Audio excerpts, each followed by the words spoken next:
Good morning, dear students of class 5th. It is your English reader class. Today we are going to discuss chapter 15. Chapter name is The Outing. It is a chapter about a girl. यह एक chapter है उस लड़की के बारे में जो वह अपने क्लासमेट के साथ अपने स्कूल की तरफ से आउटिंग के लिए केव्स, जो फेमस केव्स थी, वहाँ पर घूमने जाती है। उस एक्सपीरियंस को अपने बता रही है। Now let's start the chapter. Sushma was a शाई बट क्लेवर गर्ल। सुषमा जो एक गर्ल है वो बहुत ही शाय और शर्मीली है लेकिन चालाक लड़की थी। She could not see too well. उसे अच्छी तरह से दिखाई नहीं देता था। And had worn glasses for as long as she could remember. और वह ग्लासेस मीन्स चश्मे पहनती थी। And again for as long as she could not remember some of her classmate has usually picked on her and made fun of her big classes. और जहाँ तक उसे याद है जो उसके क्लासमेट्स थे उसका मजाक उड़ाते थे, उसे ग्लासेस पहनने के लिए उसका मजाक उड़ाते थे। The roast thing was that Louis had started calling her Four Eyes, and as well as he was a very popular member of the class, the nickname stuck. सबसे ख़राब बात जो थी वह यह थी कि जो उसकी क्लास में लुइस नाम का एक बॉय था वो उसको फोर आइज़ कहता था, फोर आइज़ कहकर बुलाता था। और वो अपनी क्लास में बहुत ही पॉपुलर मेंबर था, इसीलिए उसको सभी लोग जो उसके क्लासमेट थे सब उसका निकनेम पड़ गया four eyes. Now everyone knew her as Susie four eyes. अब सभी उसको सूजी फोर आइज़ के नाम से जानते थे। She acted like she did not mind but in fact Sushma could not stand it. वह ऐसे एक्ट करती थी जैसे कि उसको बुरा नहीं लगता, लेकिन वास्तव में सुषमा को बहुत ही बुरा लगता था जब उसके क्लासमेट्स उसको फोर आइज़ कहकर बुलाते थे। One day the class went on a school outing to visit some famous caves. एक दिन जो उसकी क्लास थी, स्कूल की तरफ से उसकी क्लास आउटिंग के लिए फेमस केव्स, प्रसिद्ध जो गुफाएं थी, उनको देखने के लिए गए। The children were walking towards the caves when Louis put his foot in a hole and slipped. जब सभी बच्चे चल रहे थे उस केव में, तभी लुइस का जो पैर था वो एक होल में अटक गया और वो स्लिप हो गया। While falling, grabbed on a Sushana who was walking next to him, and both plummeted down the hole out of sight. जब वो गिरा तब उसके पास में सुषमा चल रही थी, तब उसने उसका हाथ पकड़ लिया, सुषमा का हाथ पकड़ा और वो दोनों ही उस होल में गिर गए। After some time they landed in a very big dark cave. कुछ समय बाद वे दोनों बहुत ही बड़ी और अंधेरी गुफा में उतरे। All that could be seen was a single ray of light coming from the cave roof many meters above, and some trees, roots and trunk which had fallen through the hole. Shishna and Louis shouted for help, but no one came. Crouched together in the terribly cold cave, they somehow went through a look dark night. गुफा की छत से कई metre ऊपर से एक light आ रही थी। सुषमा और लुइस चिल्लाए, लेकिन हेल्प के लिए चिल्लाए, लेकिन कोई भी उनकी हेल्प के लिए नहीं आया। ऊपर से वो जो गुफा थी बहुत ही ठंडी थी और उसमें कुछ भी दिखाई नहीं दे रहा था।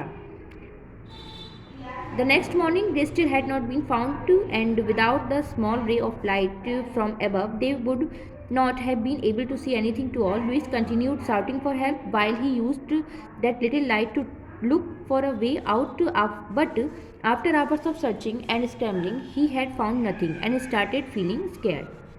अगली सुबह बिना किसी भी एक रे ऑफ लाइट के वो दोनों चलने लगे। कुछ भी उनको दिखाई नहीं दे रहा था। लुइस लगातार हेल्प के लिए चिल्ला रहा था कि कोई हो तो उसकी हेल्प करे। वह बाहर निकलने के लिए एक छोटी सी रोशनी का उपयोग करते हैं। घंटों बाद भी उन्हें कुछ भी हाथ नहीं लगता है और वे दोनों बहुत ही स्कैर्ड में डरने लगते हैं। It must have been noon time because Sushana noticed that the ray of light was descending from the hole in a straight line and landing on the floor in front of her. यह अवश्य ही नून time दोपहर का समय होना चाहिए, क्योंकि सुषमा जो थी उसने नोटिस किया कि जो प्रकाश की सीधी किरण उस पर होल से आ रही थी वो सीधी किरण थी जो कि दोपहर के समय ही आती है और जो उसके सामने आ रही थी। Quickly she took a piece of wood that had fallen into the cave, and using her glasses as a magnifying glass she focused the rays of light onto the wood until a little flame sprang up. और शीघ्रता से, quickly mean शीघ्रता से, उसने एक लकड़ी का टुकड़ा लिया जो गुफा में गिरा था और उसने एक आवर्धक जो उसके मैग्नीफाइड ग्लास थे उसकी ओर अपने चश्मे का यूज़ किया। उसने लकड़ी पर प्रकाश तब तक डाला जब तक कि उससे एक लौ नहीं निकलने लगी। Now they had a torch. अब उनके पास एक मशाल थी। Louis watched all this with surprise and excitement. Louis यह सब कुछ बहुत आश्चर्य और उत्तेजना से देख रहा था। He grabbed some more branches and off they went together to explore the cave. उन्होंने कुछ उस ब्रांचेस को इकट्ठा किया। It took them some times and they had to burn quite a few torches but finally they found a way of out. उसके बाद उन्होंने कुछ समय लिया और उसके बाद उन्होंने कुछ जो और मशालें थी उनको जलाया और फाइनली अंत में उन्होंने अपने रास्ते को खोज लिया।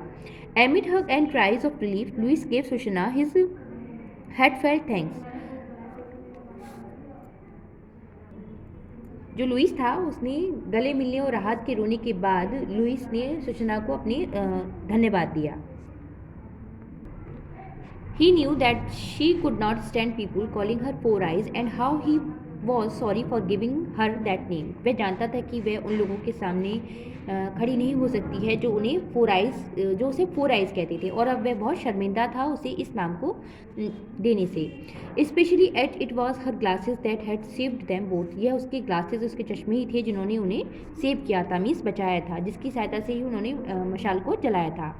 When they met up with the search party, Shoshana and Louis were faced with a variety of questions, some even from the police and journalists। जब वे अपने दल से अपनी क्लास से मिले तब शोशना और लुइस ने बहुत सारे क्वेश्चंस को फेस किया जो कि पुलिस और जर्नलिस्ट के द्वारा पूछे गए थे। जर्नलिस्ट मीन्स पत्रकार। Louis came forward and said, "What a stroke of luck I had! I could not have been with a better fellow adventurer that laser light Suji। Louis आगे आया और उसने कहा कि मेरे पास भाग्य का एक सार है। मेरे जो लेज़र लाइट सूजी है उसके अतिरिक्त कोई अन्य साथी मेरा इस एडवेंचर में साथी नहीं हो सकता था। Louis told everyone what had happened and from that day there was no longer any Four Eyes at their school, but don't ask how many laser lights kids there are because there are really quite a few but only one in Louis' class। Louis ने सबको बताया कि क्या हुआ था। अब जो four eyes थी वो स्कूल में काफ़ी बच्चे थे लेकिन उसकी क्लास में लुइस की क्लास में केवल एक ही था। Now the message of the chapter is we must not make fun at others. हमें कभी किसी का मजाक नहीं बनाना चाहिए। Now I will explain the question answer of this chapter. Question number 1, why did Shoshana classmates make fun at her. उसकी Shoshana के क्लासमेट जो सहपाठी थे उसका मजाक क्यों बनाते थे। Answer, Shoshana could not see too well and had worn big glasses, that's why her classmate made fun at her. Shoshana अच्छी तरह से नहीं देख सकती थी इसलिए वो बिग ग्लासेस बड़े चश्मे पहनती थी, इसीलिए जो उसके क्लासमेट थे उसका मजाक बनाते थे। Question number 2, what incident took place when students went for outing to visit a famous cave. क्या घटना घटी जब जो क्लास के बच्चे थे, विद्यार्थी थे, वही फेमस केव को विजिट करने के लिए गए। Answer, Louis and Shoshana both fell down the hole and they landed in a very big dark and cave when they went for outing to visit a famous cave. Louis और Shoshana दोनों ही उस एक जो whole था उसमें गिर गए और एक बहुत बड़ी और अंधेरी गुफा में पहुँचे जब वो आउटिंग के लिए एक फेमस केव को घूमने के लिए गए। Question number 3, what did Shoshana and Louis see in the cave. Shoshana और लुइस ने क्या देखा उस गुफा में। Shoshana and Louis saw the ray of light came from the hole in a straight line and landing on the floor in front. Shoshana और Louis ने एक प्रकाश की सीधी किरण को देखा जो उनके सामने आ रही थी। Question number 4, what did Shoshana use to light the wood, how did she could do that. Answer, Shoshana used her magnifying glasses to light the wood. She focused the ray of light on the wood until a light flame sprang up। शोशना ने जो उसके magnified glasses थी उसका use किया उसको focus करके लकड़ी के एक टुकड़े पर उसे एक फायर को प्रोड्यूस किया। Now question number 5, why was Louis sorry on और why did Louis feel sorry about Shoshana. Louis क्यों शर्मिंदा था, क्यों सॉरी था शोशना से। Answer, Louis was sorry for giving her that name four eyes. Louis sorry था क्योंकि उसने जो शोशना को नाम दिया था फोर आइज, इसके लिए वह शर्मिंदा था।